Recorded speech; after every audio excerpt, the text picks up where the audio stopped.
À l'occasion de la journée internationale de la jeunesse, le ministre de l'Autonomisation des jeunes, de l'Emploi, des Sports et du Service civique supervise les activités commémoratives à Nouakchott. Le ministère de l'Environnement et du Développement durable organise une réunion de haut niveau afin de mettre en œuvre la Charte nationale d'engagement pour la gestion environnementale dans l'administration publique.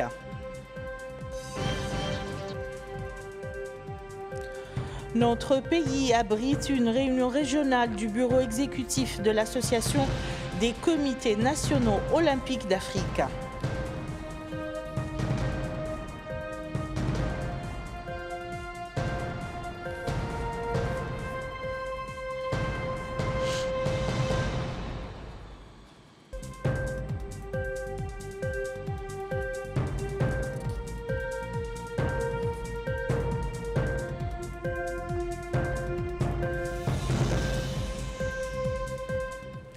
Mesdames, Messieurs, bonsoir et bienvenue dans le journal. Notre pays a célébré hier la journée internationale de la jeunesse, placée cette année sous le thème « Autonomiser les jeunes grâce à l'accès universel aux services essentiels au développement local ».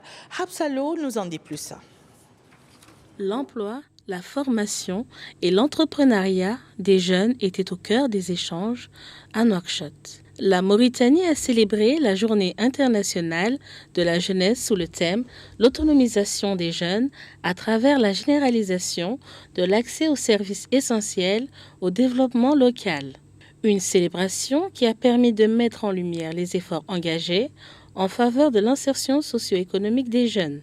Présidant la cérémonie, le ministre de l'Autonomisation des jeunes, de l'Emploi, des Sports et du Service civique a souligné les résultats enregistrés par son département. Selon lui, plus de 35 000 emplois directs ont été créés entre août 2024 et juin 2026. Parallèlement, plus de 63 000 jeunes ont bénéficié de programmes de formation et de renforcement de l'employabilité. Le ministre a également mis en avant les différents mécanismes d'accompagnement destinés à favoriser l'accès des jeunes au marché du travail et à soutenir les initiatives entrepreneuriales. Les autorités ambitionnent de poursuivre cette dynamique à travers de nouveaux programmes de formation, de financement et d'accompagnement. Cette journée a enfin été l'occasion de réaffirmer le rôle essentiel de la jeunesse dans le développement économique et social du pays, avec pour objectif de lui offrir davantage d'opportunités et de renforcer sa participation à la construction de l'avenir national. Le ministère de l'Environnement et du Développement durable a organisé aujourd'hui une réunion de haut niveau consacrée au lancement du processus de mise en œuvre de la Charte nationale d'engagement en faveur d'une gestion environnementale dans l'administration publique. Cette rencontre s'inscrit dans le cadre des efforts visant à promouvoir les pratiques respectueuses de l'environnement et à améliorer l'efficacité de l'administration dans l'utilisation des ressources. Yogi Haouva. À Nouakchott, le ministère de l'Environnement et du Développement durable a organisé une réunion consacrée à la mise en œuvre de la Charte nationale de gestion environnementale dans l'administration publique. Le consultant Mohamed Mahmoud Ouel-Bouassriya a exposé les fondements religieux et juridiques de cette charte. Parmi ses principaux objectifs, améliorer les bâtiments publics, instaurer une culture de protection de l'environnement et encourager l'innovation verte.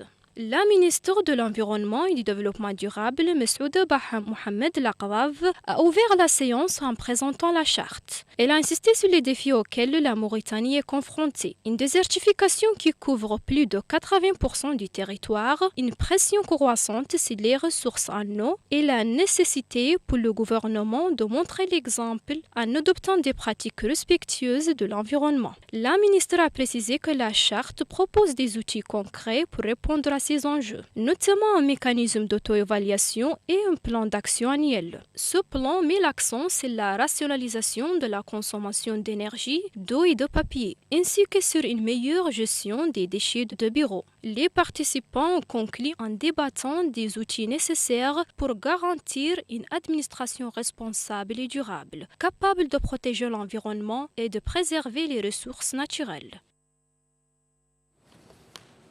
Des membres du gouvernement ont commenté hier soir les résultats du Conseil des ministres. Il s'agit des ministres de la Culture, des Arts, de la Communication et des Relations avec le Parlement, porte-parole du gouvernement, M. Hussein Oulmedou, du ministre chargé du secrétaire général du gouvernement, M. Mokhtar Hussein Oulam, du ministre des Mines et de l'Industrie, M. Dioul Zain, et du ministre de l'Élevage, M. Sid Ahmed Oul Mohamed. Mohamed Oul-Khattat. Le ministre chargé du secrétariat général du gouvernement a fait le point sur l'évolution du portefeuille des grands marchés entre le 1er mai et le 31 juillet 2026. Il a rappelé que cet exercice s'inscrit dans le cadre de la mise en œuvre des orientations du président de la République datant de septembre 2023, devant permettre un meilleur suivi des projets majeurs afin d'en améliorer l'exécution. Il a souligné qu'il y a actuellement un total de 104 marchés en cours, notant que 43 marchés ont été achevés depuis juillet 2025 et que 2 ont d'ores et déjà été réceptionnés. Le ministre a déclaré que le financement global du portefeuille s'élève à 67 milliards d'ouguiyas, MRU, répartis entre 15 départements ministériels. Ceux-ci prennent en charge plusieurs secteurs productifs afin de concourir au développement du pays. À l'en croire sur les 3 derniers mois, la cadence mensuelle affiche une progression de 7,31 points, soit 2,44 points par mois. Il ressort de ce constat que la tendance est légèrement baissière car elle est en dessous du seuil des 3 points enregistrés sur la période écoulée. Au chapitre du programme d'urgence de développement de la ville de Nouakchott, qui a démarré le 20 janvier 2025, le ministre a déclaré que le niveau d'avancement au 31 juillet 2026 est de 96%. Le délai consommé, quant à lui, est de 112%. De son côté, le ministre des Mines a présenté des points saillants de sa communication relatifs à la mise en place d'un mécanisme transitoire permettant la commercialisation de l'or issu de l'exploitation artisanale et de la petite exploitation minière. Il a indiqué que la mesure a été prise pour organiser et faciliter la commercialisation de l'or en attendant la mise en place effective de comptoirs prévus par la loi numéro 026-2022. Le ministre a souligné que plusieurs buts sont poursuivis, dont la lutte contre la contrebande via une meilleure traçabilité des flux et la collecte des taxes et redevances afférentes. Désormais, leur payeur doit déclarer la production qui est issue de son activité à la société Ma'aden Mauritanie. Le ministre a affirmé que des spécifications techniques seront appliquées afin de classifier et de certifier les produits. À ce service va s'appliquer un prélèvement de 3% selon le ministre sur chaque exportation. Les acteurs ont le loisir de choisir le client à qui ils souhaitent vendre. Les transactions, a dit le ministre, se feront exclusivement via des comptes bancaires. À son tour, le ministre de l'Élevage est revenu sur sa communication ayant traité la réforme du dispositif national de gestion des exportations du bétail vers la frontière sud et sud-est du pays. Il s'agit ici d'organiser la gestion de nos ressources animales à l'image de celles halieutiques ou minières afin d'en assurer la durabilité et un impact sur toute la chaîne de valeur. Le ministre a indiqué que la commercialisation doit se faire en tenant compte des paramètres de la souveraineté alimentaire, de la satisfaction des besoins des consommateurs, entre autres. C'est dire que la ressource est abondante, mais que la gestion doit être améliorée. Pour sa part, le porte-parole du gouvernement a déclaré que le texte concernant les établissements pénitentiaires va entraîner une restructuration et une classification des différentes catégories d'établissements pénitentiaires, le renforcement des compétences des autorités judiciaires et administratives et l'établissement de mécanismes de gouvernance stratégique. Le porte-parole du gouvernement a en outre répondu à un certain nombre de questions, celles relatives à la libération des 35 Mauritaniens qui étaient détenus au Mali. Il s'est réjoui de la mobilisation des plus hautes autorités qui ont fait le nécessaire pour que ces Mauritaniens innocents, injustement arrêtés au Mali, recouvrent leur liberté. Il a annoncé qu'ils ont regagné le territoire national à travers un vol spécial de Mauritania Airlines. Le président de la Commission nationale des droits de l'homme, M. Mohamed Mahmoud Ould Dahi, a prêté serment aujourd'hui devant le président de la Cour suprême, M. Cheikh Ahmed Sid Ahmed, lors d'une séance officielle qui s'est tenue à la Cour suprême de Nouakchott. Au cours de cette séance, le président de la Cour suprême a demandé au président de la Commission de lever la main droite et de prêter le serment suivant. Je jure devant Dieu le Tout-Puissant d'exercer mes fonctions avec diligence et dévouement, de les exercer en toute impartialité et intégrité, dans le respect de la Constitution et les lois de la République islamique de Mauritanie, et de préserver le secret des délibérations, même après la fin de mes fonctions. Le ministère public était représenté lors de cette audience par le magistrat Mohamed Mahmoud Ould Talha, substitut du procureur général près la Cour suprême, assisté de M. Mohamed Hjour, greffier à la Cour suprême. La cérémonie de prestation de serment s'est déroulée en présence du secrétaire général de la Commission nationale des droits de l'homme, du premier greffier de la Cour suprême et du secrétaire général par intérim de la Cour suprême, ainsi que d'un certain nombre de membres et de conseillers de la Commission. Notre pays a abrité aujourd'hui une réunion régionale du comité exécutif de l'Association des comités nationaux olympiques d'Afrique. 8 États membres africains de l'association participent à cette réunion. Bokar Baylaba. Cette session, les membres du bureau exécutif examineront ensemble les différents rapports, les différents axes. Ils débattront également des avancées enregistrées. Accueillir ces travaux en Mauritanie est une marque de confiance que nous portons avec fierté. Elle concrétise la reconnaissance des engagements pris au plus haut sommet de l'État pour faire du sport un levier stratégique de développement humain, de cohésion sociale et de diplomatie régionale.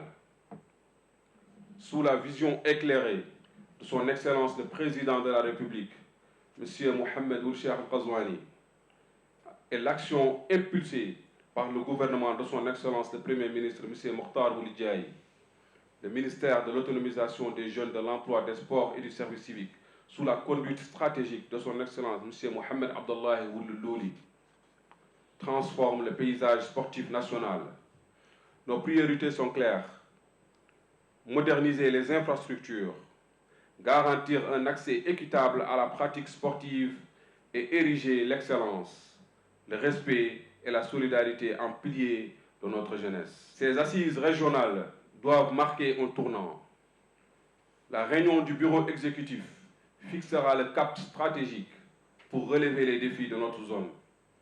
Le séminaire dédié au management opérationnel et au programme de la solidarité olympique constitue une opportunité cruciale d'élever nos standards de gouvernance et d'amplifier l'impact direct sur nos athlètes. Ainsi, le Comité national olympique et sportif mauritanien exprime sa confiance que la réunion de Nouakchott contribuera à pousser le travail olympique vers une plus grande solidarité et efficacité. À l'heure où plusieurs zones de l'Akounois se réveillent, la nôtre doit redoubler d'efforts pour tenir son rang de zone avant-gardiste et mériter la confiance de ses mandataires. Nous réaffirmons la force de notre zone par des échanges soutenus et des activités régulièrement organisées dans l'ensemble de nos pays. Pour ces raisons, et parce que nous partageons la même conviction, j'ai saisi l'occasion présente pour vous rendre attentifs à certains aspects. D'abord, le suivi rigoureux des décisions de nos assemblées et leur traduction en actions concrètes. L'Association des comités nationaux olympiques d'Afrique, zone 2, se donne pour ambition de renforcer ses capacités de manière inclusive et tournée vers l'excellence. Cette rencontre est la deuxième réunion d'importance continentale accueillie par notre comité sous la forme d'un workshop après la réunion du comité exécutif de l'ACNOA tenue à Nouakchott en novembre 2023. Cette confiance renouvelée nous honore et traduit également l'engagement du CNOS à contribuer pleinement au rayonnement du mouvement olympique africain et particulièrement au dynamisme de notre zone 2. Notre réunion sera suivie les 14 et 15 août d'un séminaire régional de la solidarité olympique réunissant des cadres dirigeants des CNO de nos 8 pays membres. Ce séminaire organisé avec l'appui conjoint de la solidarité olympique de la zone D de l'ACNOA et du CNO de la Mauritanie portera sur les thèmes appropriation stratégique, management et opérationnel et mise en œuvre des programmes et des directives de la solidarité olympique. Ces rendez-vous doivent nous permettre à partager nos expériences, à renforcer nos capacités de mieux mettre le programme de la solidarité olympique au service de nos CNO, de nos fédérations, de nos athlètes et de notre jeunesse. Je voudrais adresser nos sincères remerciements au ministère de l'Autonomisation des jeunes, de l'Emploi, des Sports et des Services civiques pour son engagement constant et pour tous les efforts et moyens mobilisés afin d'assurer la réussite de ces rencontres. Pour rappel, la zone 2 de l'Association des comités nationaux olympiques d'Afrique, ACNOA, regroupe 8 pays: Mauritanie, Sénégal, Mali, Cap-Vert, Guinée, Gambie, Guinée-Bissau et Sierra Leone. Son rôle est de coordonner le mouvement olympique et de développer le sport régional. Et voilà qui me fait ce journal. Je vous en rappelle les principales informations. À l'occasion de la Journée internationale de la jeunesse, le ministre de l'Autonomisation des jeunes, de l'Emploi, des Sports et du Service civique supervise les activités commémoratives à Nouakchott. Le ministère de l'Environnement et du Développement durable organise une réunion de haut niveau afin de mettre en œuvre la Charte nationale d'engagement pour la gestion environnementale dans l'administration publique. Notre pays abrite une réunion régionale du bureau exécutif de l'Association des comités nationaux olympiques d'Afrique.